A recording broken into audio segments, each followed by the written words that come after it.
प्रत्येक फावटी म्हाका प्रश्नाचो भडीमार जाल्लो जातात पूण तुमी करनात पूण आयज तो ना खरें म्हणल्यार म्हाका काही गोष्टी उलोवपाक नाशिल्ल्यो पूण हांव ऑफ द कॅमेरा नंतर हांव तुमचे कडेन उलयतलो कारण ह्या सगळ्या गोष्टी कडेन आमचें काम तेजें इलेक्ट्रिफिकेशन वॉटरप्रुफींग आज सगळे जाल्ले आसात.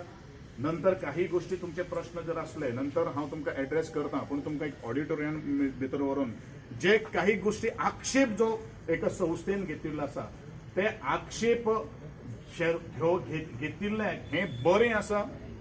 का तेंच्यांनी हो आमचेर फटिंगपणाचो आरोप केल्लो आसा हे तुमी तांकां प्रश्न करपाची गरज आसा म्हणून तुमकां आज हांवें सायटीर आपयलेलें आसा. तेंनी आरोप केला म्हणून न्ही कारण this is not a first time I am calling you on the site. म्हजें काम जें आसा तें ट्रान्सपरंट आसा आनी त्या ट्रान्सपरंट कामा भितर तुमी सगळे विटनेस आसात आनी म्हणूनच आज तुमकां सगळ्यांक आनी खास करून गोंयचे कला मळा वयले काम करणारे सगळे आर्टिस्ट आनी रसिकजन सद्या स्थिती कितें आसा ती तुमच्या माध्यमांतल्यान दाखोवपाचो म्हजो एक प्रयत्न.